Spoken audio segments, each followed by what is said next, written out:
Празниците вообичаено се период за одмор, но тој посакуван спокој годинава го наруши упадот во зградата за контрола на летање на МНАВ. Инцидент во МНАВ. Партиски активисти нападнале контролори на летање зашто го поддржале синдикатот. И Беким Незири на службен разговор во полиција. Се трага пуште тројца. За Дуи, инцидентот неправедно и се припишува на партијата на Ахмети.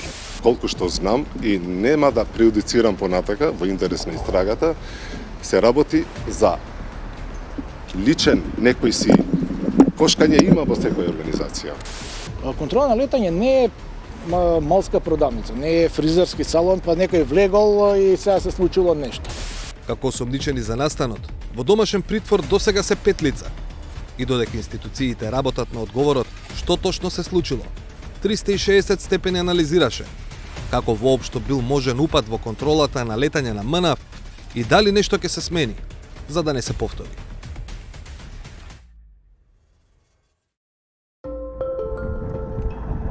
Хеликоптер или авион?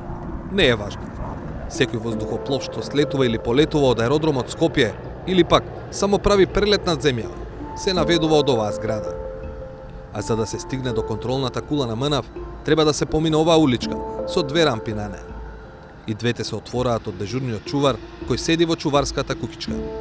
И во моментов, и на 4 јануари во таа кукичка седи вработен од Агенцијата за обезбедување 2СС од Кичево. Фирмата е избрана на тендер за да го обезбедува објектот. Според извори од истрагата, но и дел од медиумите, критичниот ден на првата рампа дошле 4 возила.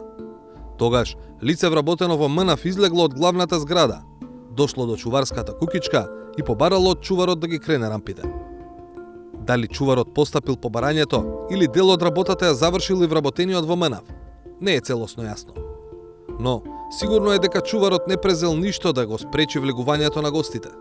Сега, тој е еден од притворените за упадот. Додека вниманието на јавноста е во случувањата пред судот и обвинителството, во позадина се случи контрадикторен настан.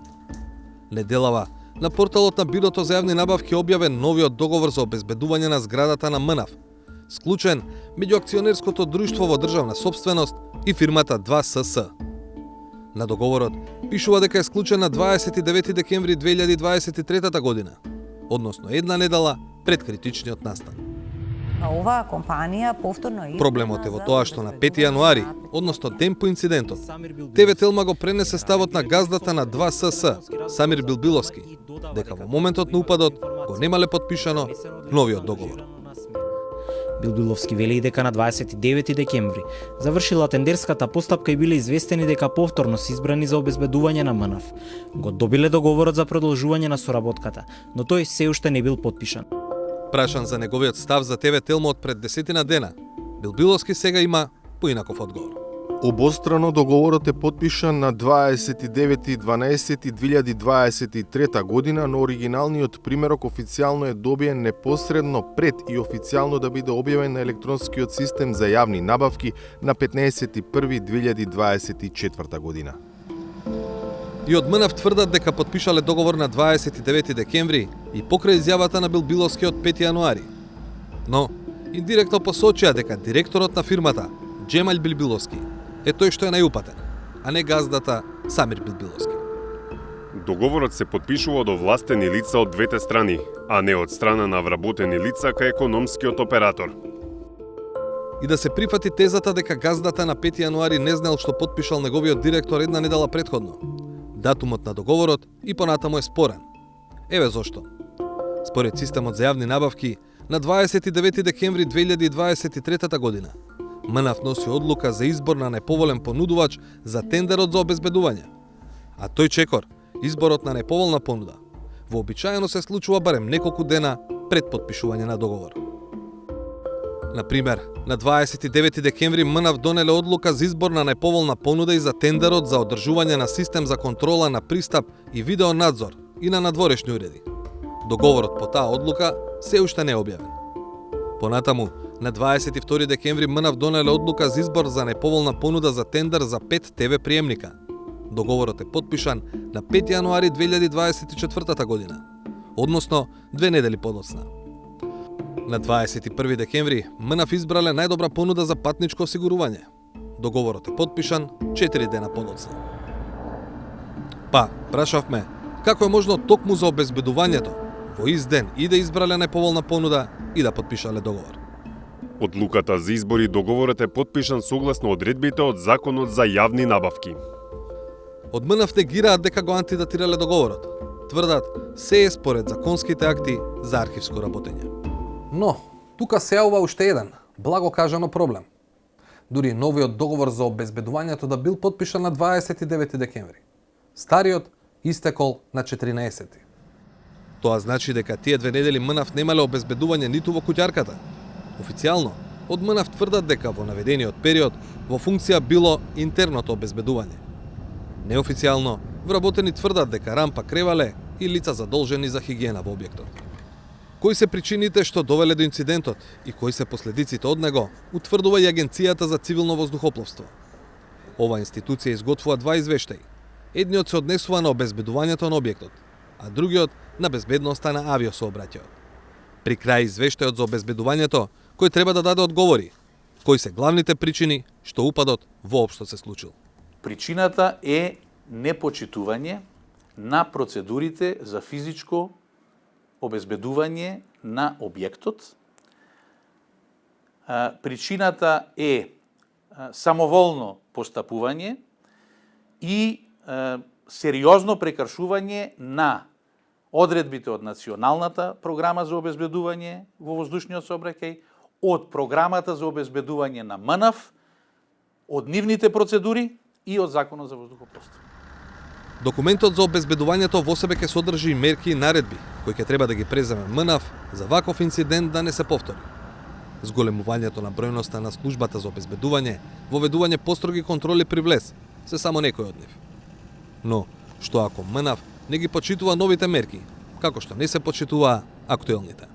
Ако се покаже неспособен и ако не одговори на задолжителните мерки и наредби кои ќе ги изрече Агенцијата за цивилно воздухопловство, тогаш крајна мерка е одземање на сертификатот за делот на вршење на обезбедување во објектот и сите објекти и во Охрид и во Скопје ќе влезат во така наречената Ерсайт, значи во безбедносно контролираната зона на аеродромот, и како и сите луѓе што влегуваат на аеродром преку службен влез, така ќе влегуваат и тие, и возилата, и опремата.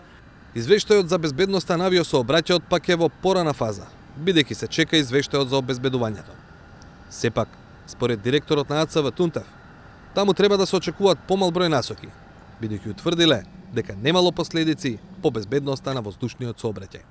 Од 14 часот и 53 минути, кога започнал настанот, до 15:09, кога завршил целиот настан, значи за тие 16 минути, ниту еден воздухоплов не е останат без комуникација со надлежен контролор на летање.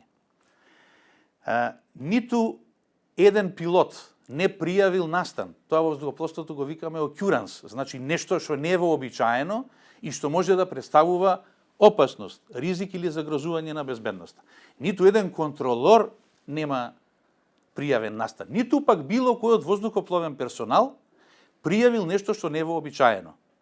Имајќи го во предвид нивното искуство, нивното знаење, нивната стручност, посветеност на работата, добро е што настанот поминал без последици по безбедноста на воздушниот сообраќај. Значи не е загрозен ниту патник, ниту воздухоплов, ниту член на екипаж, ниту контролор, никој.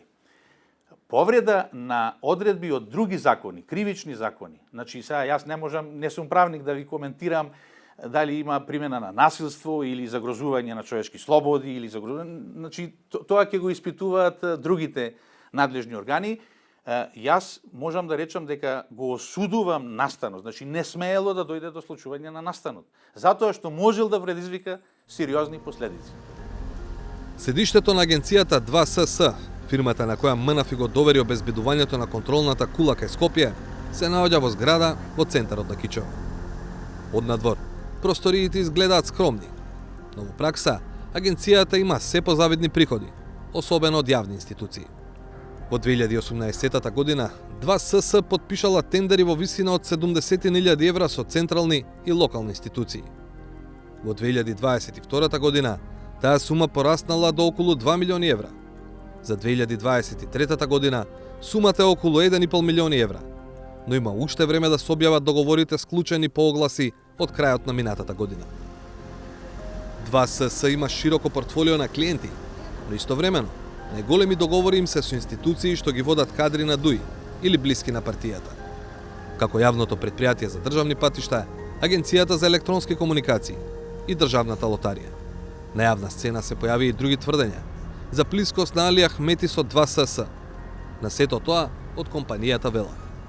Нашата компанија е основана во 2005 година и од тогаш до денес успешно работи во секторот на услуги за обезбедување на имот и лица, а лиценцата за работа во делот на обезбедување добиена уште на 23.9.2005 година. Едно од приведените лица за упадот на 4 јануари е токму вработениот во 2СС. Прашани за став за постапувањето на нивниот вработен и делата за кој осомничен, од компанијата одговараат. Нашиот став во однос на постапувањето на нашиот вработен е дека истиот постапил правилно и во согласност со предвидените обврски согласно договорот за јавна набавка на услуги за обезбедување, односно во согласност со внатрешните процедури за обезбедување и постапување. Фактот дека едно од приведените лица е вработено во 2СС го предочивме и пред МНАФ. Поточно, прашавме дали ќе преземат нешто во врска со постапувањето на Кичевската агенција. Ова е интегралниот одговор на прашањето. Во моментот сме во постапка на именување на нови членови на управниот одбор на МНАФ АД Скопје.